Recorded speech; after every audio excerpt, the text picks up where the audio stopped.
Selanjutnya kepada moderator Bapak Eka disilakan.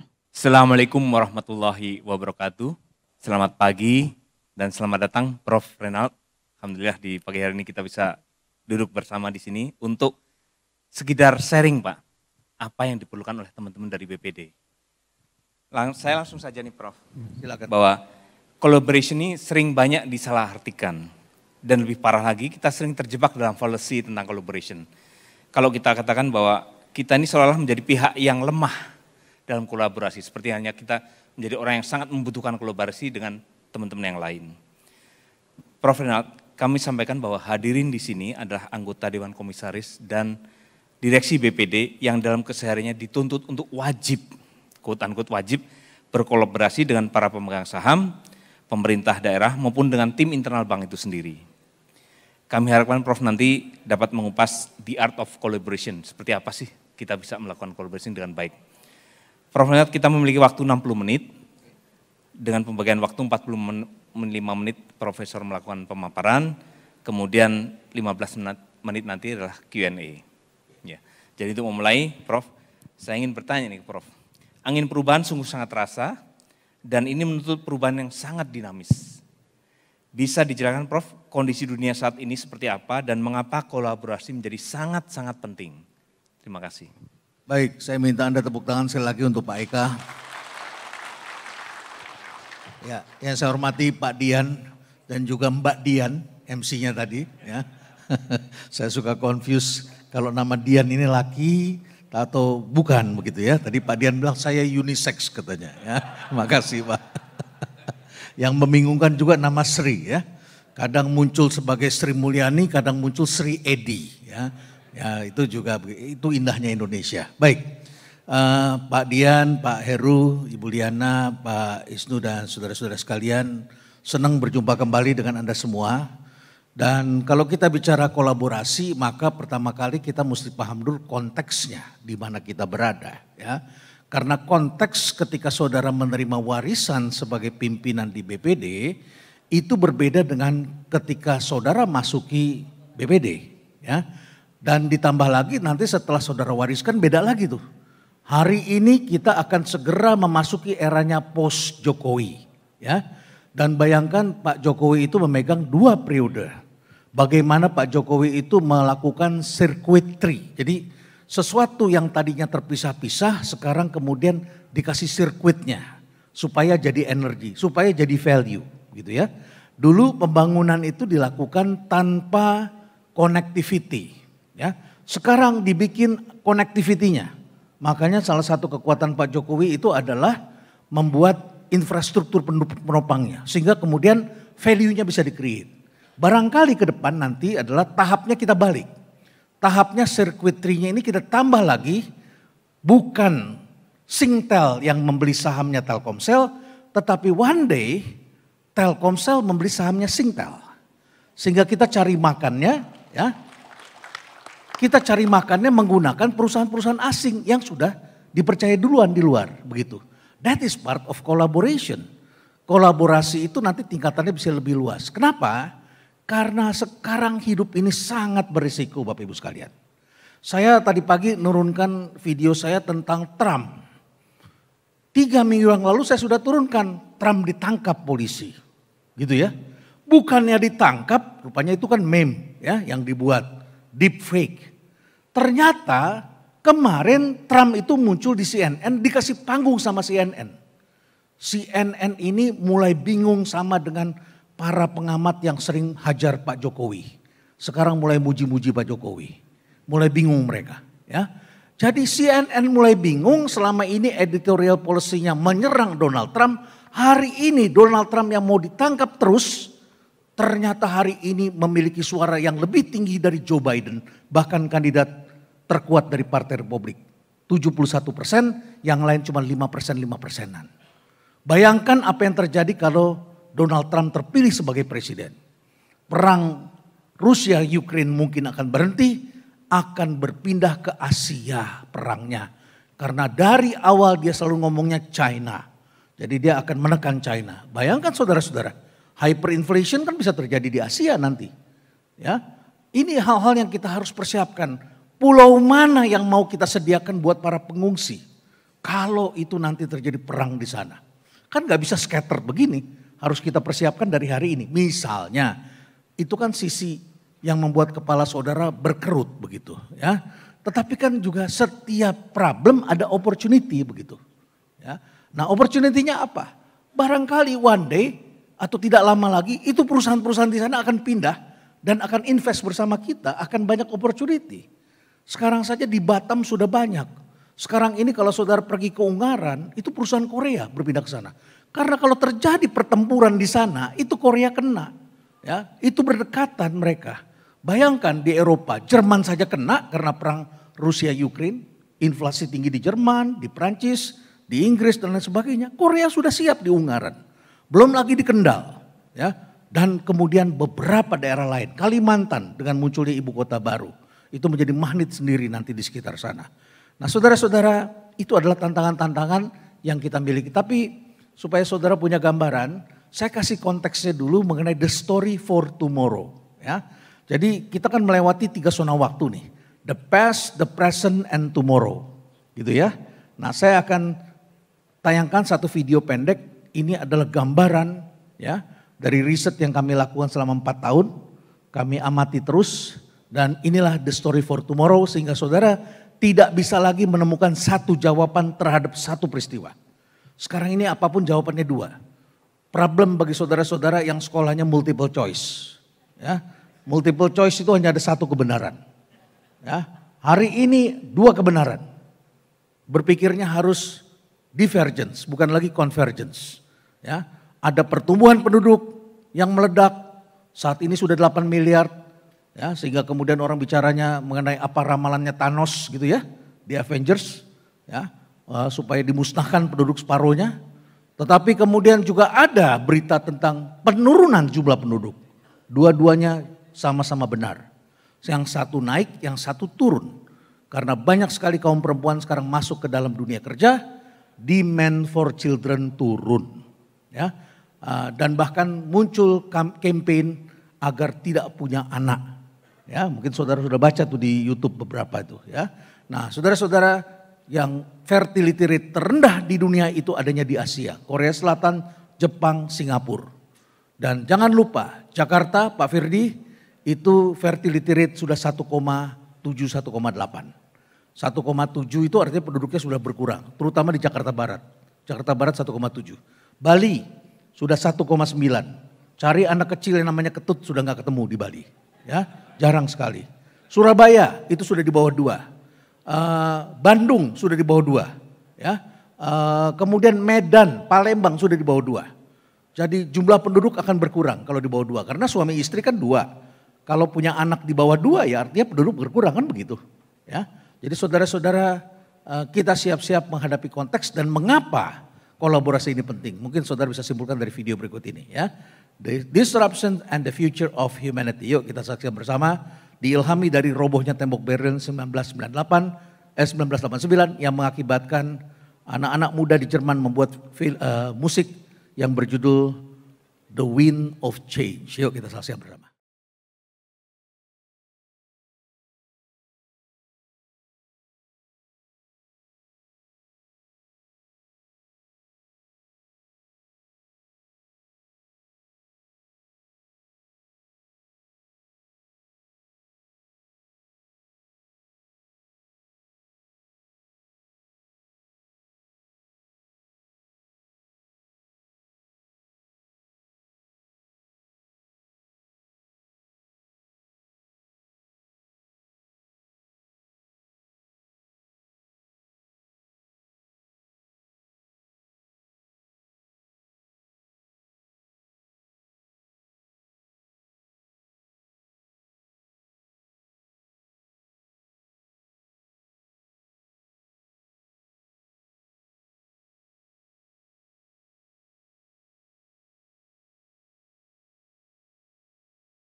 Jadi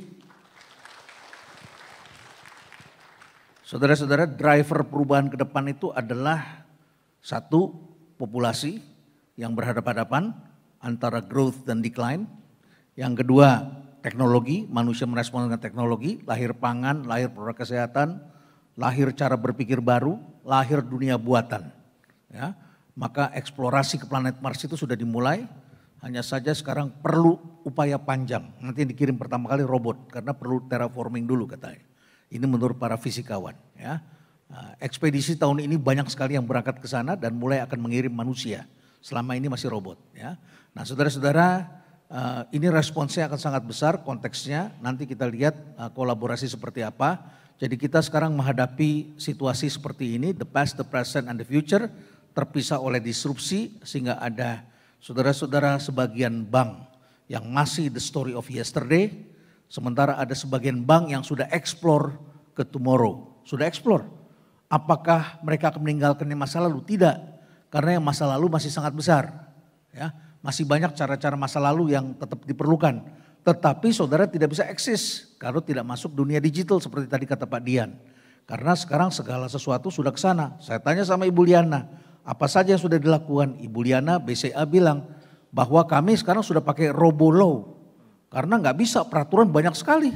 Manusia punya keterbatasan mengingat. Jadi kami juga perkuat dengan RoboLaw. Ya. Nah saudara, itu kan saudara mengatakan BCA kan besar, bisa. Kami bagaimana? Ya kerjasamalah dengan yang lain. Ya, kalau saudara sendirian, saudara boros karena saudara marketnya terbatas di situ.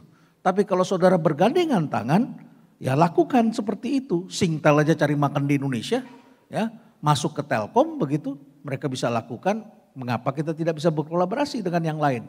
Jadi di sini ada 3 kondisi, saudara-saudara. Jadi beda satu sama lain nih nasibnya, ya.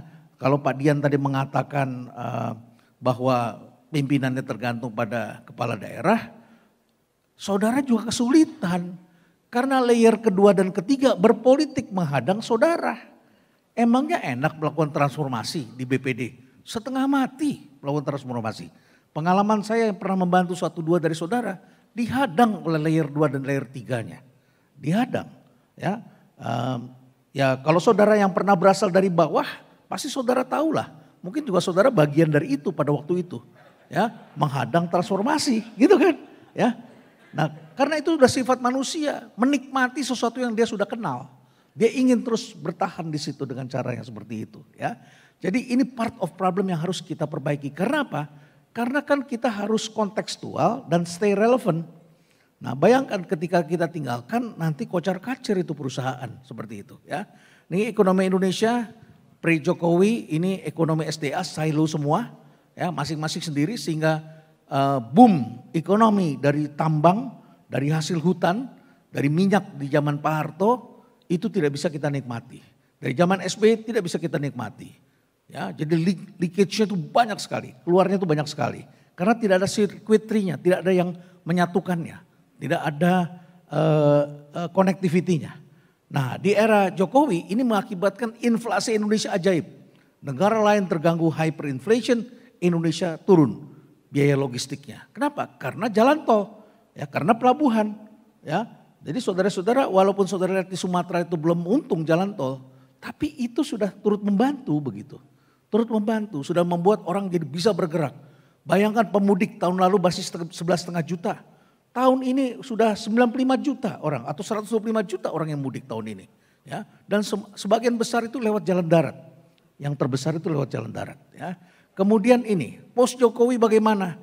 Kita akan menghadapi global shaking. Apalagi kalau Donald Trump terpilih. Ya. Donald Trump terpilih, barangkali sebagian orang di Amerika senang, tetapi shakingnya di Asia. Ya, itu prediksi saya. Nah kemudian global landscape berubah lagi. Sekarang saudara bisa lihat dunia digital berubah lagi.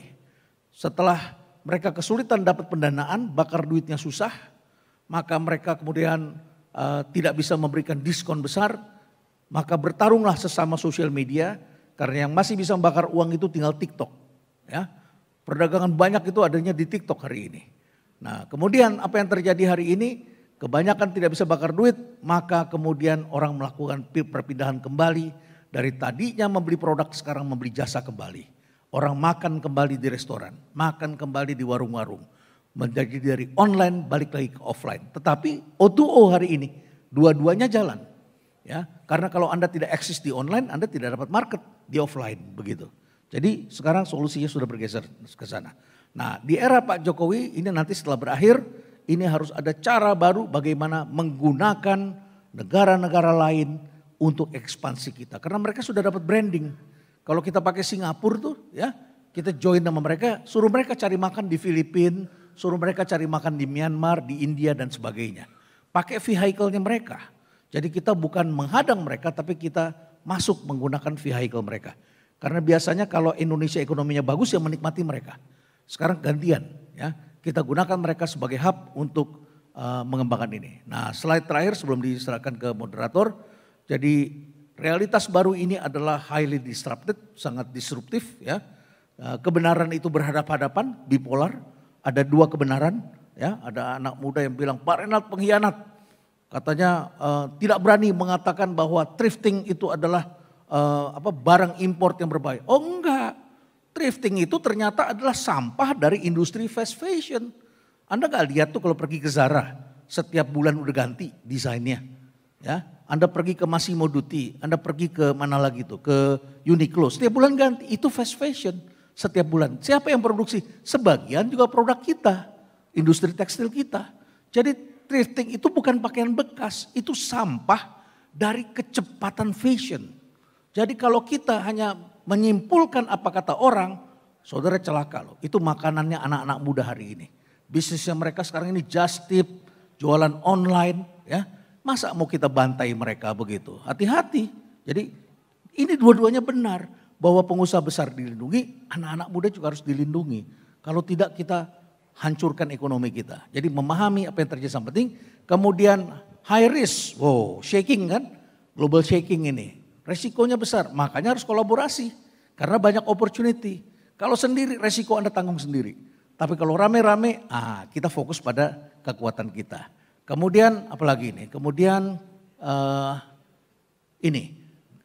Kita mau tumbuh melalui atau dengan yang lain atau mau tumbuh sendiri. Ya. Kemudian ini sharing resources dan sharing benefit, sharing risiko. Ya.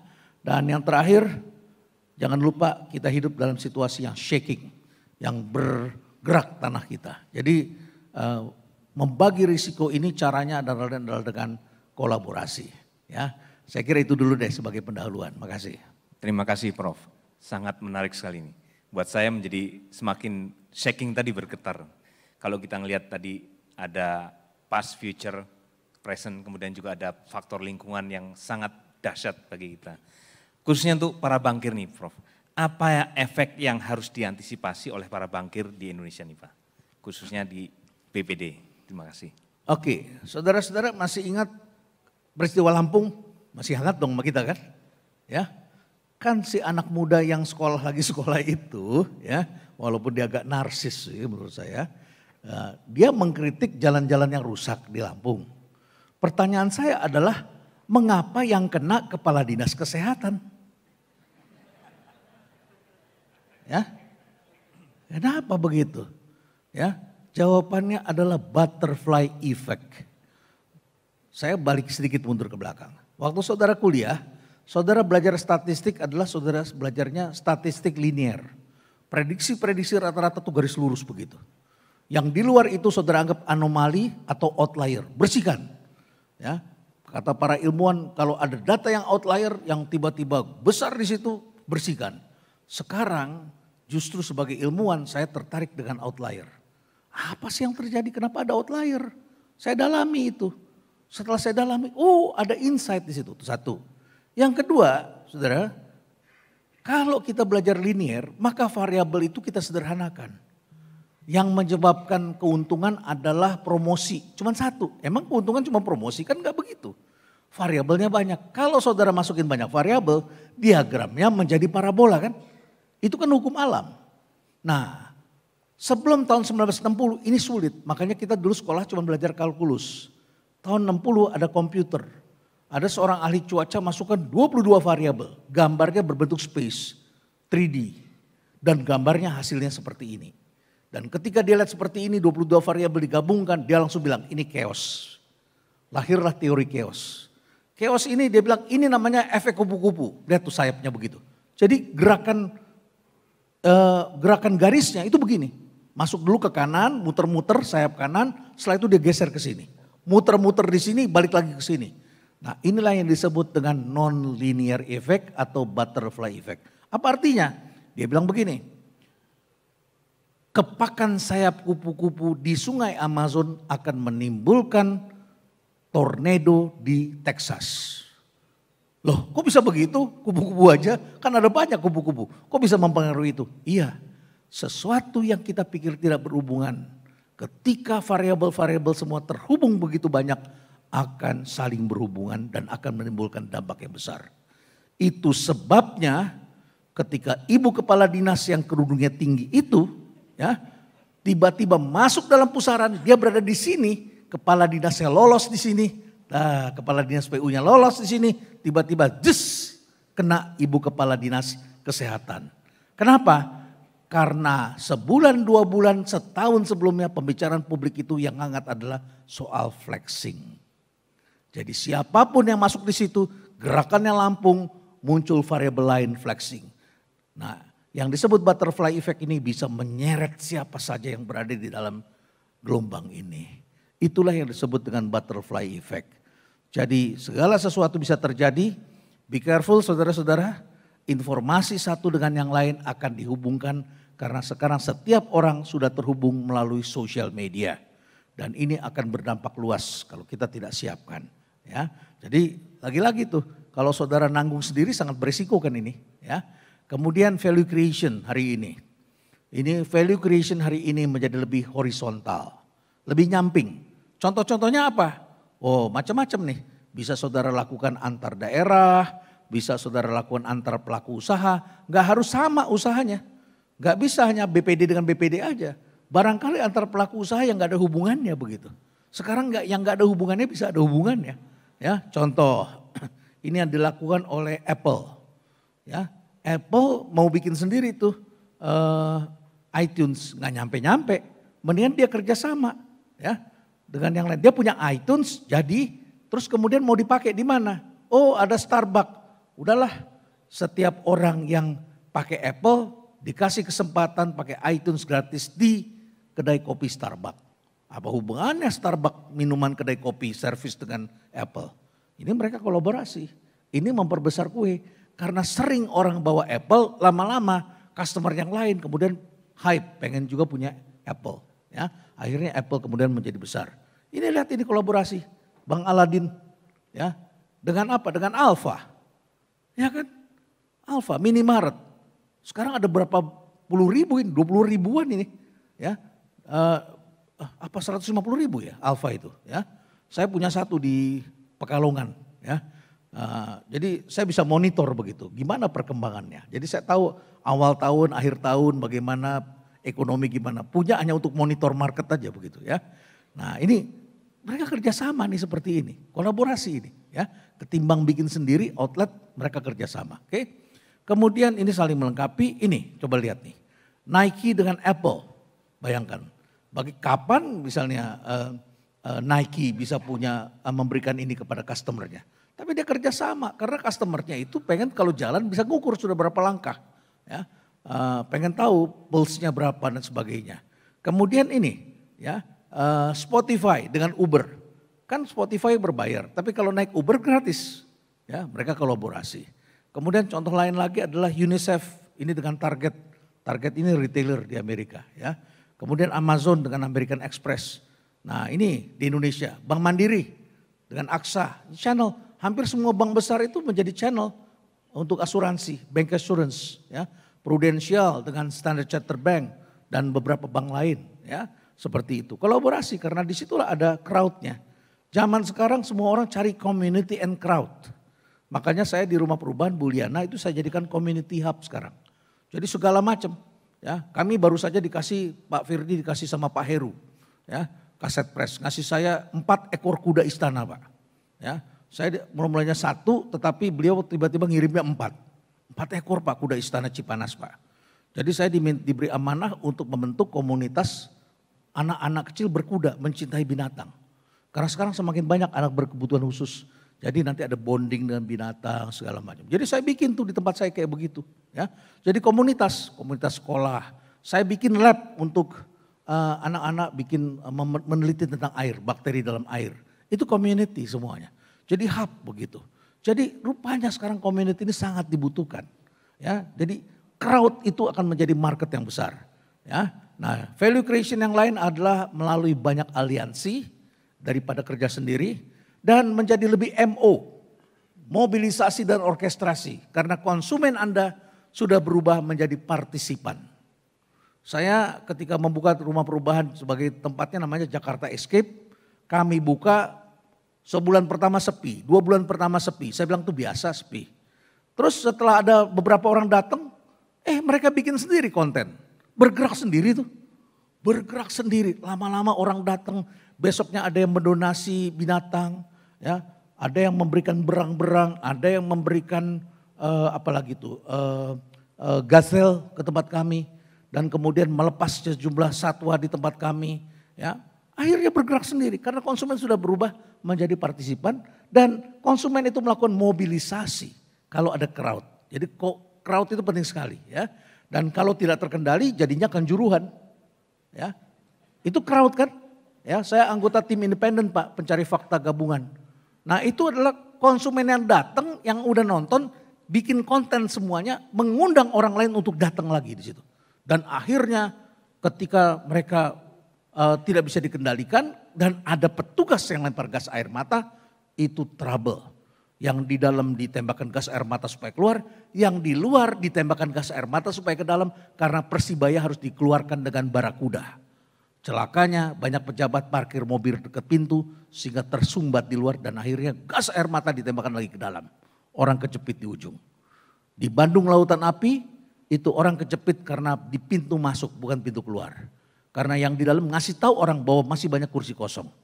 Jadi crowd ke depan ini luar biasa. Apalagi sekarang Indonesia menjadi lautan konser. Ya, lautan konser. Sekarang setiap bulan itu konser ada 2-3 yang nonton 75 ribu. Dewa aja nonton 75 ribu kemarin. Besar sekali. Apalagi Coldplay. Saya kira separuh dari nonton Anda nih kemungkinan akan nonton nih Coldplay. Ya, dugaan saya. Kelihatan wajahnya wajah Coldplay nih ya. Ini speed. Ya. Kalau mau sendiri susah lah, ya apalagi Anda mulainya dari nol begitu susah lah ya. Jadi zaman sekarang diperlukan agility, ketangkasan, berbagi peran. Tetapi ada syaratnya nanti saya jelaskan. Ini suhu bumi sudah naik, hati-hati loh. Ini kalau sudah seperti ini karang laut banyak yang mati. Di Argentina itu ikan paus ada 300-an sudah mati. Di Hawaii karang-karang laut sudah putih semua, ya ikan menghilang. Arusnya berubah, ya bisa jadi nanti anak cucu kita nggak makan ikan ini. Sampahnya banyak, suhu bumi sudah naik seperti ini berbahaya kalau tidak kita atasi. Ya, maka itu ini ya kita harus hati-hati dan juga harus terapkan ESG. Nanti saya cerita ya. Dan satu lagi, sekarang terjadi culture shift. Besok podcast saya adalah mengenai culture shift ini. Dunia sedang berubah culture-nya. Karena ESG juga mewajibkan inklusivitas. Di India kemarin ada boykot besar terhadap Starbucks. Karena Starbucks bikin iklan tentang orang tua yang ngopi di kedai kopinya. Ya, begitu dia panggil anaknya di kameranya kita lihat itu anak laki-laki. Pas datang anaknya sudah berpakaian perempuan. Inclusivity. Anaknya itu menjadi transgender. Anaknya nangis, dia lihat wajahnya, tapi bapaknya bangun dan tak lama kemudian bapaknya kemudian berkata sambil dengan nada getir, "Coffee?" Sebagai pertanda dia welcome sama anaknya. India heboh, marah terhadap iklan itu, tetapi yang terjadi sekarang kelompok LGBT sedang berusaha untuk menggolkan undang-undang pernikahan sesama jenis di India. India adalah negara yang sangat religius, berat, ternyata masuk ke sana. Ternyata pada minggu yang sama ada iklan serupa di Amerika. Iklan bir, Budweiser. Mereka bikin Bud Lights dengan tokohnya adalah seorang bintang iklan yang transgender dan ditaruh wajahnya di kaleng Dan dia kemudian menjadi sangat terkenal karena dia memiliki follower 10 juta orang di TikTok. Tapi akibatnya para pembeli atau customernya Bud Lights yang selama ini iklannya maco, gambarnya kan kuda, maco begitu. Mereka taruh di jalanan Bud Lights itu, mereka giling pakai traktor. Ya, mereka marah.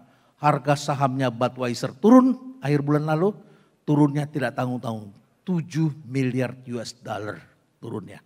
Ya, dan itu baru di sana. Ya, di Norwegia kantor posnya bikin iklan Santa dan Harry, when Santa meet Harry. Ternyata mereka ciuman berdua. Ya, kemudian di Taiwan McCafe, ya punyanya McDonald itu bikin iklan seorang anak laki-laki yang sedang masuk ke kedai kopi itu, kemudian bapaknya ajak ngomong, terus kemudian anaknya pesan kopi dan dia kasih tulisan dalam huruf Mandarin. Ya, tulisannya adalah I like boys. Saya suka anak lelaki. Padahal itu anak laki-laki. Bapaknya tarik nafas, berdiri pesan kopi dan kemudian dia tambahin. Di antara I like-nya itu kemudian dikasih tanda di dalam huruf Mandarin. I accept that you like boys. Ya, coba saudara-saudara. Saya sih, ya saudara bisa penilaian sendiri masing-masing. Tetapi poin saya adalah culture shift. Ya, saya tanya sama anak-anak muda di tempat saya. 1 dari 10 anak-anak muda yang bekerja sama saya menolak iklan-iklan seperti itu. Tapi 9 bisa menerima. Bedakan dengan saudara-saudara. 9 di antara saudara-saudara menolak. 1 barangkali menerima. Tapi generasi yang sekarang kebalikan. Terjadi culture shift. Ini baru satu hal nih. Belum bicara tentang yang lain-lain. Ya, terjadi culture shift, barangkali gambarannya seperti ini. Kita lihat bersama ya. Ini video sekitar 3 menit. Anda lihat 15 tantangan kita ke depan.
Terima kasih Prof, ini luar biasa sekali ya. Saya melihat dari apa yang telah Profesor paparkan tadi penuh dengan tantangan atau cabaran kalau orang Malaysia bilang. Ke depan itu seperti apa. Jadi terakhir nih Prof, karena waktu juga kita harus segera mengakhiri. Pertanyaan terakhir dari saya adalah, advice apa yang Profesor akan berikan kepada kami dari perbankan Pak? Terima kasih. Ya baik, jadi saudara-saudara sekalian, untuk kolaborasi itu kalau kita tanya apa dong art of collaboration yang bisa kita pakai. Tentu saja kolaborasi itu tidak bisa muncul tiba-tiba. Jadi ada tahapannya. Yang pertama disebut sebagai strategic integration. Jadi saudara kalau mau kolaborasi ya sering-seringlah ya makan siang, sering-seringlah ketemu dengan pihak yang saudara mau engage begitu ya. Jadi ini pertemuan di antara pimpinan puncak yang lebih sering ya. Saya belakangan ini sangat sering ke IKN karena saya akan membuat ESG Center di sana. Ya, Environment, Social and Governance Center di sana. Jadi kita sering-sering dulu ketemu begitu. Sampai kemudian konsepnya, chemistry-nya kita samakan. Ya. Nah kemudian tahap berikutnya adalah masuk tactical integration. Jadi di sini level berikutnya yang sudah mulai ketemu. Level berikutnya itu kemudian mulai mengidentifikasi problems, membangun sistem-sistem baru yang apa yang harus dirubah. Begitu ya, tahap berikutnya. Setelah itu kemudian kita masuk lagi yang disebut sebagai operational integration. Ini tahapannya sudah lebih jauh lagi, ya kita masuk ke day to day. Jadi kolaborasi itu bukan cuma sekedar kita periksa laporan keuangan, saya taruh duit di kamu berapa, selesai begitu. Kemudian karena saya masukin uang ke sana, saya taruh komisaris di sana satu atau direksi satu, kemudian setiap bulan kita ketemu. Enggak begitu ya. Nah kebanyakan orang begitu ya. Saudara-saudara goto saja di tengah kesulitannya, dia invest atau dia dekati kita bisa. Karena sekarang anak muda itu senang donasi. Kita bisa itu sekarang menjadi vehicle di situ. Ya. Jadi kita bisa donasi itu di situ. Jadi apa? Go donation di situ ya. Itu ternyata efektif begitu. Jadi mereka kolaborasi dengan cara-cara seperti itu. Tapi prosesnya ini panjang yang harus dilewati. Jadi not just put money there, put person there. Apalagi Anda taruh salah orang di situ. Ya, udah masing-masing silo. Ingat, kita punya orang yang kebiasaan territorial mindset. Saudara deh dengan istri saudara. Saudara di kota mana, istri saudara di kota mana. Lama-lama begitu tinggal serumah tuh, pulang. Waduh, yang satu tidurnya menghadap ke sana, yang satu tidurnya menghadap ke sini. Begitu istrinya masuk kamar, suaminya stres. Stres dia biasa sendiri kan, begitu. Dan sebaliknya begitu ya. Dan sebaliknya. Jadi ya, ini kelihatannya ada yang punya pengalaman serupa nih ya. Karena saudara ditempatkan di kota yang berbeda seperti itu. Ya gitulah ya kurang lebih ya. Kemudian ini nih, interpersonal integration. Itu mulai tuh bagaimana chemistry-nya. Susah loh ini, tahapan ini. Kemudian cultural integration. Ya salah ini bukan interpretation tapi integration. Jadi cultural integration ini mengintegrasikan seluruh proses ya. Semua kita integrasikan sehingga konduknya sama, apanya sama sehingga kita bisa enak begitu ya. Values-nya bisa kita create bersama-sama. Ini saran yang bisa dilakukan. Kemudian SDM-nya. Aduh SDM saudara-saudara kalau marketnya protection karena milik government begitu ya. Tidak ada kompetisi, lama-lama pegawainya jadi apa? Jadi passenger. Mending sekedar passenger. Bahkan banyak yang bisa menjadi, mohon maaf, bad passenger. Karena ganti-ganti terus di atas gak ada yang mengawasi, yang masuk itu banyak titipan nanti lama-lama. Saudara juga susah loh sebagai atasan memimpin perusahaan seperti ini. Susah ya, banyak titipan, banyak bad passenger. Jangankan saudara, kepala dinas saja di beberapa provinsi itu diusung oleh ormas itu. Ya itu yang ngangkat ormas itu. Sehingga saling berbagi, ini mohon maaf nih, ini realitas yang saya tahu. Yang ngomong sama saya kepala dinasnya sendiri. Dan itu ternyata beberapa orang ngomong begitu, cukup banyak begitu. Jadi bagaimana ini kita perbaiki, ini satu pekerjaan besar di sini ya. Jadi ini kita harus pikirkan, ini peranan OJK sangat penting di sini. Ya, saya sih bersyukur dengan adanya fit and proper test, begitu segala macam. Karena itu kan juga saringan sebetulnya. Track recordnya dilihat, jadi saudara nggak usah khawatir lah dengan kritik-kritik yang tadi disampaikan. Karena kalau saudara sudah diangkat, tandanya saudara dianggap punya integritas gitu ya. Sampai terbukti tidak punya integritas gitu aja deh ya. Nah kira-kira gitu ya. Kan kita nggak bisa punya asumsi semua orang juga jelek, enggak dong, nggak begitu ya. Nah kemudian kita rubah jadi good passenger. Ini proses transformasi dan kemudian kita latih supaya jadi good driver. Selama ini pelatihan yang ada itu hanya memberikan kompetensi, padahal mentalitas ini ke depan. Saudara berhadapan dengan generasi baru, itu adalah masalah mentalitas. Kenapa? Karena mereka anak-anak kita. Anak-anak kita ini adalah orang-orang yang hidupnya lebih baik dari orang tua kita. Jadi kita ini adalah strawberry parents yang melahirkan strawberry generation. Ya, strawberry generation cari aja di YouTube apa tuh definisinya, gitu ya. Nah akibatnya kan gitu, banyak yang muntaber kan ketika kerja sama saudara kan. Muntaber itu artinya mundur tanpa berita. Ya, saudara panggil omelin sedikit, besoknya dia udah nggak muncul-muncul lagi. Padahal anak itu IPK-nya mendekati 4 itu sekolahnya. Ya, dan itu mulai banyak terjadi sekarang kasus-kasus. Karena mereka cari healing, ya, mereka insecure, ya, dan lain sebagainya. Oke, kemudian ini saya lewati, ya, udah bunyi bel, sharing resources, sharing expertise, sharing information, ya. Bagaimana saudara meningkatkan ini adalah bisa dilakukan dengan kolaborasi, ya. Dan kita semua saling melengkapi. Kolaborasi itu intinya adalah kita saling melengkapi sehingga kita menjadi efisien, ya. Saya kira itu saja, ya. Mudah-mudahan cukup untuk saudara-saudara. Terima kasih Prof. Kita memasuki ke sesi tanya jawab, tapi for the sake of time saya buka 2 pertanyaan saja. Silahkan sebutkan nama dan dari BPD mana.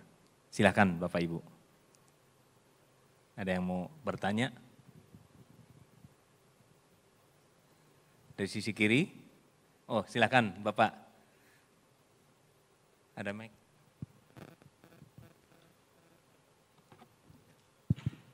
Terima kasih. Saya Sumario dari Bank DKI, Prof. Kata kunci di kolaborasi adalah value dan low cost. Sebenarnya OJK sudah menyediakan lahan untuk kolaborasi. Yaitu tadi yang disebutkan Pak Dian, KUB, kelompok usaha bank, di mana bank-bank yang kurang permodalannya akan dibantu atau diminta untuk membantu dari bank-bank yang modalnya besar. Saya masih belum melihat value dari KUB ini Pak, selain menyelamatkan permodalan bank-bank yang bermasalah tadi. Mungkin Prof punya pandangan terhadap KUB ini Prof. Yang kedua, kemarin Jumat baru saja Bank DKI memiliki learning center yang diresmikan oleh Pak Gubernur. Lagi-lagi, terima kasih. Lagi-lagi ini juga lahan untuk kolaborasi low cost bagi BPD-BPD yang ingin ya tentunya sharing di dalam pendidikan perbankan khususnya BPD. Namun demikian nampaknya perlu trigger Prof. Artinya ada SME yang tentunya yang baik yang bisa memicu untuk terjalinnya kolaborasi di bidang pendidikan khususnya di Learning Center Bank DKI. Mohon sarannya Prof. Terima kasih. Terima kasih Pak Sunario, ya. Jadi apa yang disampaikan tadi saya kira menarik ya. Menurut hemat saya sebetulnya OJK masih santun ini ya. Tidak melakukan intervensi, kalau saudara bermasalah ada KUB-nya begitu ya. Dan kemudian bisa diselamatkan dan sebagainya. Ini kan kita mengalami suatu era di mana kita juga khawatir dengan systemic bank itu ya. Jadi kalau ada krisis merembet kepada yang lain. Jadi cepat dibantu, itu cara berpikir kita masih seperti itu. Tapi hari ini saudara bertemu, kalau saya menangkap dari apa yang disampaikan tadi oleh Pak Dian, arahnya ke depan itu adalah bagaimana kita berkolaborasi creating value itu. Jadi ini menurut saya pertemuan awal di mana saudara-saudara atau sebelumnya sudah ada barangkali ya, pertemuan awal supaya kita bisa menjadi lebih agresif untuk memajukan bank kita. Kalau tahapan awal tadi seperti itu sifatnya adalah untuk mencegah risiko begitu. Supaya kita bisa tumbuh terus dengan ketentuan yang berlaku. Tetapi ke depan itu maksudnya adalah kalau nggak sanggup juga, ngapain juga daerah punya bank begitu. Ya, ngapain juga punya bank kalau misalnya masalah terus. Ya, ngapain juga kita cuma jadi penampung saja. Kan lebih baik daerah menjadi tambah kaya tapi dikelola dengan lebih baik begitu. Itu yang saya kira yang saya tangkap begitu ya. Jadi memang tahap berikutnya adalah value creation tadi. Nah oleh karena itu memang diperlukan pemimpin-pemimpin yang bisa mengantarkan itu dan organisasinya harus sehat. Banyak pemimpin juga nggak berani karena di dalamnya itu waduh segala macam itu di dalamnya ya. Jadi saya kira ini tantangan kita ke depan bagaimana value creation. Terkait dengan learning center, saya cuma ingatkan pada teman-teman 10 tahun terakhir ini hampir semua orang pengen punya learning center sendiri. Semua orang pengen bikin corporate university sendiri ya. Dan akhirnya isinya adalah masa lalu semua. Ya, be careful ya. Saudara juga harus kolaborasi dalam learning center. Saya termasuk orang yang memelopori bikin learning center di luar sendirian. Ya, pada waktu saudara-saudara nggak punya hal seperti ini, saya punya banyak klien. Tapi akhirnya semuanya bikin sendiri-sendiri. Dan akhirnya ekosistemnya mati. Yang saya kasihan yang kecil-kecil itu. Banyak yang mati akhirnya karena saudara kuasai sendiri. Dan setelah itu saudara isi dengan siapa? Saudara isi, mohon maaf, ya kita-kita yang hari ini di sini. Saudara nanti akan kalau pensiun jadi pengajar di sana. Apa yang saudara ajarkan? Yang saudara pelajari di masa lalu. The past, saudara bawa ke the future. Gitu kan? Dan akhirnya setiap kali ngajar saudara bilang dulu nih, dulu ya. Setiap kali mulai bicaranya dulu. Hampir semua learning center yang saya lihat itu seperti itu. Be careful ya. Oleh karena itu yang ideal adalah saudara memadukan keduanya. Ya. Dan jangan semuanya pengen ditangani sendiri. Ya. Karena ilmu-ilmu baru tidak bisa diciptakan oleh orang-orang yang tidak berkonsentrasi di sana. Ya, tidak melakukan itu secara terus-menerus, tidak terus melakukan eksplorasi. Nah biasanya kalau orang sudah selesai dengan hidupnya, maka dia tidak ingin eksplorasi lagi. Ya, maka learning center itu sebaiknya selalu juga dikembangkan dengan spirit eksplorasi dan bekerja sama dengan ekosistem. Ya, ekosistem dengan begitu maka ini akan jauh lebih sehat, kombinasi keduanya. Ya, demikian Pak, makasih Pak Naryo. Terima kasih Prof. Terima kasih Pak Sunaryo dari Bank DKI yang telah mengajukan pertanyaan. Pertanyaan kedua dari Pak Zainal Fanani, Komisaris Utama Bank NTBS. Terima kasih. Silakan Pak Zainal. Terima kasih kesempatannya Zainal Fanani Bank NTB Syariah. Mohon berkenan Prof. Renald untuk bisa memberikan tambahan elaborasi. Dikaitkan antara tadi berbicara future, dikaitkan dengan kolaborasi sama satu statement dari Prof. tadi berbicara mengenai peer leadership driven. Apakah ini juga bermakna matinya Superman dan Superwoman? Terima kasih. Ya, kalau dulu pemimpin itu Superman atau Superwoman dalam arti dia selain menjadi pemimpin sendirian, ya, kemudian juga dia menjadi orang yang disebut apa ya, orangnya karismatik, ya. Leadershipnya seperti itu. Tadi sudah saya tunjukkan sekarang harus peer driven. Karena masyarakat kita sejak mengenal demokrasi, masyarakat kita senang bicara, ya, kekuatan itu menyebar, tetapi pemimpin harus bisa mengarahkan. Pemimpin harus bisa memberi arahan. Yang terjadi seringkali adalah kekuatan menyebar, tetapi pemimpinnya tidak bisa memberikan arahan sehingga akhirnya kepemimpinan menjadi chaos. Ya. Tidak bisa, pemimpin tetap harus bisa memberi arahan dan kemudian memberikan kekuatan kepada peer-nya supaya juga bisa memberikan kontribusi yang baik. Nah akibatnya hari ini Bapak Ibu sekalian, ini kita merasakan sendiri semuanya nih. Hari ini kalau kita mau cari CEO tertentu itu susah sekali. Ya, siapa sih CEO inspiring saat ini? Susah kan? Kalau kira-kira 20 tahun yang lalu kita cari ketemu tuh. Ada Robbie Johan gitu kan tokohnya. Sekarang walaupun dia terpilih sebagai CEO terbaik ya. Terus saudara masih challenge, rasanya enggak deh. Rasanya si itu masih lebih bagus deh.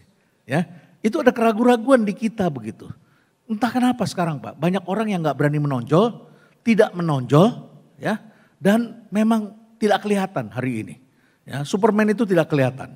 Mungkin juga zamannya sudah berubah barangkali. Ya, mungkin juga sudah berubah. Tapi yang jelas sekarang hari ini pemimpin menghadapi banyak sekali tantangan hari ini. Ya, jadi kesibukan kita merespons persoalan-persoalan hari ini sangat luar biasa. Ya, dan ini kita menghadapi banyak sekali tantangan. Saya masih punya waktu 2 menit nggak? Kalau boleh nih saya putar satu video supaya Bapak tahu tantangan-tantangan apa yang terjadi ya belakangan ini ya. Saya putarkan ya. Nih satu video pendek ya mengenai tantangan yang tengah dihadapi. Ya. Ini adalah bagaimana perusahaan itu bisa umur panjang. Ya. Kan kita pengen perusahaan kita umur panjang Pak. Ya. Kira-kira seperti ini. Ini terinspirasi dari Jepang. Banyak di Jepang itu perusahaan yang umurnya sampai 1000 tahun. Tapi pasti yang hari ini sudah berbeda dengan 1000 tahun yang lalu kondisinya. Ya. Coba kita lihat di sini ya.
Baik, terima kasih Prof. Renald Kasali yang telah memaparkan di sesi 1 terkait dengan the winning art of collaboration.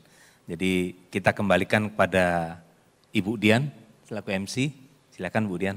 Terima kasih Bapak Ibu, mudah-mudahan ini membuat kita menjadi lebih aware dan membuka wawasan kita tentang apa itu collaboration dan bagaimana kita harus menyiapkan untuk bank kita masing-masing. Terima kasih. Assalamualaikum warahmatullahi wabarakatuh.